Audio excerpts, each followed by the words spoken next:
Hello everyone!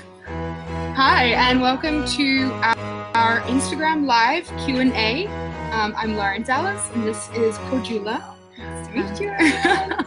And we are going to be here answering all of the questions that you guys have sent through. Feel free to comment any extra questions as we're talking, anything that sparks in your mind, anything to do with Instagram, whether you're an influencer, a business, you're on social media manager, you're on 0 followers, 10,000 followers, whatever your question is, we want to hear it, and we'll hopefully be able to answer them for you. We're sitting awkwardly close on the Facebook Live because we are streaming to Instagram live at the same time, so just thought I'd clear that up front. So if we might not look into your direction immediately, it's because we're also looking at the other live. So we are there on both channels. Cool. Okay, we're going to dive into it. And the first question, which we often get asked actually, is how do I keep my content fresh and interesting? I don't know what else to post. Whew, okay, so this is a really good question. And, you know, we often get asked it. We got asked it in a workshop the other week, actually. And I think particularly as a business, this is a big challenge. You know, how do you continually speak in the language of your business and showcase messages, put offers out there, and, you know, not always just be your product and selling. So I think the first thing to note is that not everyone is looking at every piece of content that you post, except for you, maybe your good friends and family. But like, as you know, organic reach on Facebook and Instagram is going the same way, is around kind of 20 to 30%. So on average, if you just post to your account and you aren't sponsoring, so you're not putting any money into Instagram, then you're probably people are probably seeing like 1 in every 3 or 4 of your posts, unless they're, you know, your most hyper engaged advocates, in which case they love what you're doing anyway. So keep that in mind if you feel like you're getting repetitive, because you're the only one that's seeing everything. And in actual fact, what you're doing is being consistent rather than repetitive or boring. Some of the best accounts actually post the same thing every single time they post. One of our competitors actually has an account that literally every post is a really hot man holding a coffee. And that account is huge because everyone knows exactly what they'll get when they go and follow it. They know what content will pop up. They're not looking for something that's new and surprising and different. They're looking for that reliability, which particularly as a business builds trust, which is then obviously what you need for someone to go off and actually buy from your business. So firstly, don't worry if you're posting the same thing. I highly doubt you're being repetitive, and you can obviously keep an eye on your engagement rates to understand that. But if you're struggling to come up with stories to start with, then 2 ideas. The first would be pick a couple of narratives. Like, what does it make sense for your business to be talking about that's not just your product and service? So for example, I really like the account Casper. Casper, they sell mattresses. Not the most thrilling business to be selling at the outset. But what they do, their narrative is all about family time. So all of their posts, it's like moms with their kids, on the mattresses, like in the beds, enjoying this free time together. They're really playing into the emotional aspect. So think a little bit out of the box. Pick a narrative that makes sense, that kind of leads that conversation ultimately into a sale. Have anything to add? No, I think it's, I was just thinking now, so they play a lot on the couple thing, so couples together, how they like, on one side, funny little things they do in bed, it's her side, his side, so they like pick a narrative like that everyone can relate to. That's how they really popular. That's the Casper example. Okay, cool. Let's move on to question 2. Question 2 that we got was one in context of Instagram stories. So the question was, how do I get to show up in the top 5 in the section of stories at the top of the Instagram dashboard? So that also is something that the algorithm decides. If the person has been very engaged with your content and your business and your account in general, you will be more likely to show up in that order. And also, the more regularly you do stories, that's also a factor that plays into it that makes you show up more often. So now, these days, stories is really, really popular, and a lot of broadcasts are there. It's There was an analogy we had the other day where in this world now everyone is shouting at you with all their content. The same in stories. So many people taking stories, not just businesses, also your friends, your family. And Instagram knows that, so friends and family's content will always show up first.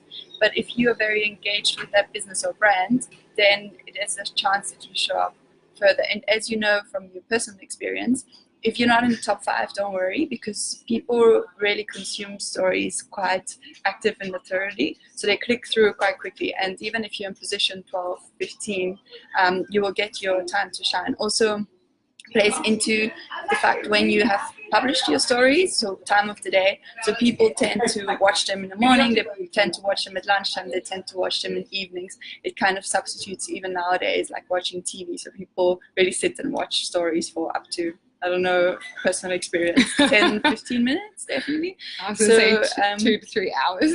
For that. It's more embarrassing. So don't worry too much that if you're not always showing up in the top 10, but keep on broadcasting content regularly on stories, and also just with the whole package of it, keep that user engaged. If that user has liked your last 3 posts on the Instagram feed, it is more likely that the story will show up for them, and also that if they see that icon and that you have actually published a story, they will click on it. So that's the best way to go about it. And as with always, if you make it interesting and make them click to the next piece of story that you've put out there, they will do that. And if they on a regular basis engage with your stories, so that's everything that's a DM, that's clicking on a slide, that's answering a poll, then also that gives a sign to Instagram that these stories are really relevant and interesting to you. So that makes them engaged, and that makes them, your next story will show up to them again. Awesome. Okay, I'm going to go a little off script and answer a question we got sent through on Facebook, which is Zanita. And you've asked, how do you overcome the fear and do your first live? So just do it would be my best advice. It is not natural for anyone to just turn on a camera and start speaking to people that they haven't met in person. I personally get anxious before I do my lives. I would say I'm probably wasting 30 minutes to 60 minutes before I go live just overthinking it. So it's not just you. I think just, if you haven't done stories before on Instagram, that's a good place to start. Do a quick 15 seconds, and even if it's something you're not proud of, it's going to disappear. And then gradually work up to, a Facebook Live that you post or an IGTV. I think if you just set yourself a small goal first, then it's more achievable. So I personally, you might have seen, I think I mentioned this yesterday or the day before, my personal goal is to do a live now every day for the next year. And I figure by the end of that year, the anxiety, the pre-live anxiety will have completely gone. So maybe set yourself a little challenge like that as well, and I hope it will help. Also, we're here to support you. So when you do go live, just let us know, and we'll be tuned in, commenting and liking for you. Okay, question 3 about Instagram was, okay, so Daniel, you've said you have followers, but you don't know how to convert those into customers. So firstly, congrats on getting the followers. That's obviously the first step. You need to have an audience and an engaged audience that likes you, is following your content, to then send off to become a customer from you. So really, our best advice here is to map the customer journey from Instagram through to purchase. So what are all of the steps that someone has to take to actually buy your product or service? So for most people, this could look like, post content onto Instagram, go to my bio, click on the link, go to the product page, click the product they like, and then go through the cart to check out. This works if you have a really cheap product, so people are willing to just go and buy it immediately. Works if you have mostly like time-bound offers, so there's not a lot of time for people to go and comparison shop. It also works if you're a really well-known and trusted brand. So if you have a lot of repeat customers, this direct journey is normally effective, and so you can focus a lot of your Instagram effort on showcasing, your new offers, your products and services, discounts, etc. If you are not in that bucket, then our best sales funnel and recommendation for how to turn followers into customers is to use Instagram and your content to generate leads. So think about something you can give away that's valuable, and exchange that for someone's email address or phone number. So you would, let's say, for example, you have a free checklist or a free ebook or even a discount for your product. You would post some content, say, go to the link in my bio to get my free checklist. Someone goes to that link, they go to a landing page, something simple, enter your email to get the checklist. They give you their email address. Then you have them on 2 channels, so you can build that relationship even more quickly and deeper.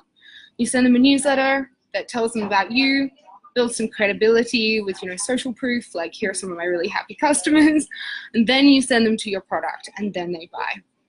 So I think the first step really is for your business, map out what that customer path looks like. Second, be realistic. If they haven't bought from you before, if you're not a big, well-trusted brand, then think about whether you're going to really get that sale straight up or whether this lead generation approach makes more sense. And try both. I mean, social is all about experimentation. Cool. Another question we got was if it's better to have that 10K followers in numbers or have really engaged fans but be below the 10K number. So basically the question is quality or quantity. So for Instagram, the one really upside that 10K gives you is that you're able to link outside of your stories. So as a business, that's a very important advantage that you have because it really gives you that opportunity to direct a lot of traffic. And what I've seen from experience in my numbers and with my accounts and clients, we drive a lot more traffic from stories than we do from the link in the bio. And as Instagram doesn't allow you to link from the posts or the captions, it's your chance in stories to get someone to click. And that's the big upside of the 10K, and that's why everyone's reaching there, and businesses are also aiming to reach that 10K quickly. But what I would say is the other side of the story is that you want your fans to be engaged. You don't want the 10K number for under any circumstances. So if it's this random people, if this is people that will never ever buy from you, so I'm also talking about buying fake followers or getting your followers in a way that they're maybe not relevant to your product or to your business, then that doesn't make any sense, because then also you're doing these stories and you're linking, but the people who are going to see it are not going to be the ones that buy. So we do think that growth is really important, and steady good growth should be part of your strategy. But these days it takes a while to reach 10. So if you just started a few, somewhere around 1,000 now, don't think this is going to happen overnight. It's also most probably not going to happen in 3 months. I would set a 6 to 9 months time frame for it. You can jump faster if you have things like you work with certain other brands, you work with partnerships, you work with giveaways, you work with the right influencers, then you can definitely reach that number much faster. But it does take time, and it should be the right people. So I do advocate for organic growth and the engaged followers rather, but you kind of want this thing that you can link out of your stories and link to your products and link to all your offerings. So both. Great. Okay, so the next question is, I guess, kind of connected, which is, should you use a bot on Instagram or not? So for anyone that doesn't know, a bot is not the same as buying followers. There are those websites, I'm sure you've all been targeted by them, all the bots that are trying to sell this through Instagram, that are selling you, 1,000 followers overnight. This is something we would never, ever recommend. These are not real followers. They are fake. You can't get rid of them. They will make your engagement rate on your account, which is a number calculated for your entire Instagram account. They will drag that down because they're never going to engage with you. So even though it might look good to have that extra 1,000 followers as a raw number, you are going to suffer. Your account will suffer from then on in terms of engagement, which is how Instagram decides what level of organic reach to give you. So you'll end up having to pay more for reach that you could have had free if you didn't have those extra 1,000. So never buy followers. What a bot does is it automates and simulates human behavior, or that's the intention. So for example, you could use a bot to follow people who are in your target market on Instagram. So you could say, let's say I want to follow people who are interested in female entrepreneurship. I could pay for a bot and say, people who use the hashtag or follow the hashtag female entrepreneurs, I want you to go and follow them because I think they'd be interested in then looking at my profile, and ideally they're following me back. So whether you use a bot or not is a very personal decision. Some people are ethically against this. You know, it is social media. It is inauthentic to automate your activity. You're meant to be in there as a person, as a human, interacting, and not just following back, but commenting, responding to comments, direct messages. However, if you are a business, an entrepreneur, you're time-strapped, and you have very few followers, then this is a strategy that will help you grow. So up to you. If you're going to use a bot, a couple of recommendations. Be very specific about your targeting. The bot that we would recommend that seems to lock people out the least is called InstaZood. What they allow you to do is be really tightly targeted. So you can target by location, hashtag, other accounts. You can set different speeds. You can set the maximum numbers to follow and unfollow in a day, so you don't get too spammy. So make sure you have all of those parameters in place, because you don't want to spam people. You don't want it to look like you're using a bot, and you really only want, as Kojula was saying, you want people who are actually going to be engaged with you following. Even if you use a bot to acquire them, you still want the engagement at the end of the day, because that's what will then lead over to a sale. Cool. Another question that we get quite often, and we got it this time as well, is how do I pick the right hashtags to use? So it's a tricky one, but also it needs a bit of time for you to find out which hashtags will work for you. So a rule of thumb that we can use here, and that a lot of people get a bit wrong, is if you're just starting out and you don't have a massive following yet, then don't use broad generic hashtags, especially if you're using hashtags to get discovery and to get some extra engagement. Hashtags like yoga, lifestyle, fashion brands, Cape Town even, they won't get you as much, you won't show up for them in search. So there's so much volume and activity on those big hashtags, and you can see the volume number of each hashtag. When you type it in on Instagram, it will give you the number that it has been used on Instagram so far. So choose one that is below, I would say always, between, depending on your size, the size of your account, between 200 to 500,000. If the volume of the hashtag is bigger than that, don't use it. It's too broad and generic, and you won't rank for it, and you probably won't get extra engagement from it. So people that don't follow you will then not find you on with this hashtag, and that's kind of what you're trying to aim. You try two things with the hashtags. Either people follow this hashtag and then you're going to show up, but even for something like yoga or beach, there will be so much activity on that hashtag that the person who's following that hashtag won't necessarily see your post. So rather choose more specific things. So if you are a yoga brand now, where we talking about yoga, then and we're sitting in a yoga studio. Yeah. I think top of mind. That's why I'm thinking of it. So if you are a yoga brand, then rather find more specific. Maybe it's a posture that people use. Maybe it's a yoga festival that has a hashtag that people in your area engage with. Maybe it's a yoga clothing brand and they have a hashtag. Maybe it is if you type in certain hashtag, Instagram will also give you similar hashtags. So that's a good way to start your hashtag research.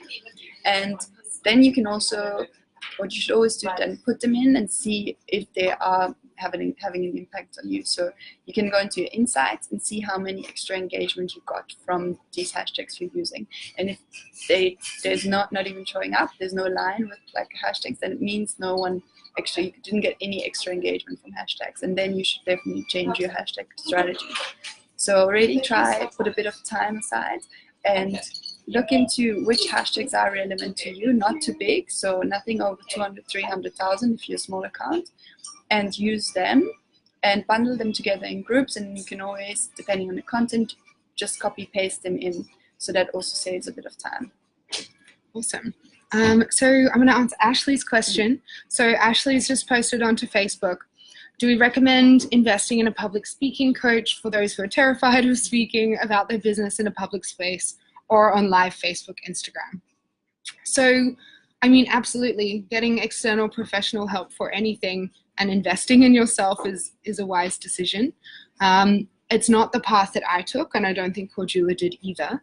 I would recommend it. I can also put you in touch with a couple of people I have huge respect for if that's the path you want to go down. What I did, which I found was a soft entry into live, was doing interviews.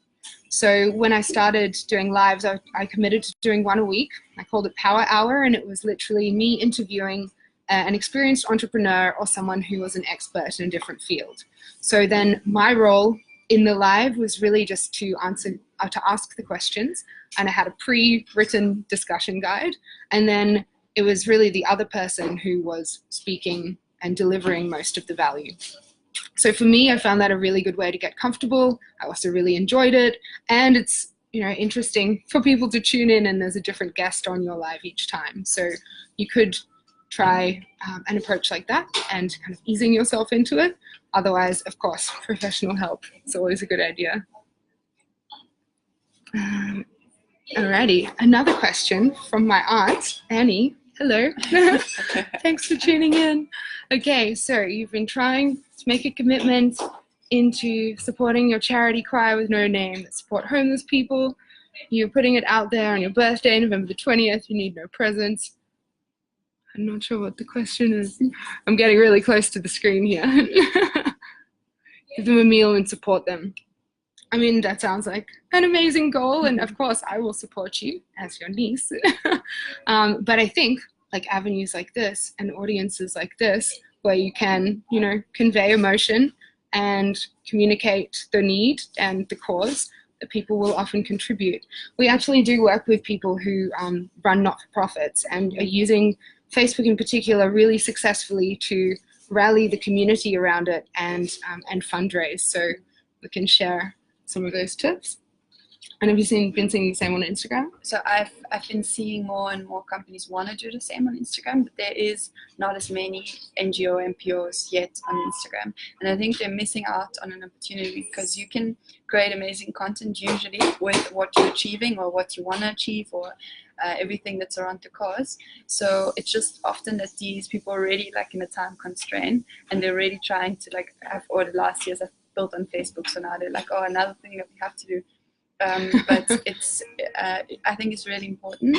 Instagram is a young platform though, so if you're in terms of aiming for potential donors or people that will contribute, and you have like you want to aim for like people that are in the age bracket 35 plus, it is not as strong as Facebook yet at this stage. So Facebook will still be Facebook, email, and maybe another social channel will still generate more return on investment for an pure NGO. But I think your content, transferring your content organically and talking about what you're achieving and what you're doing, you're going to have much more success on Instagram. So ideally.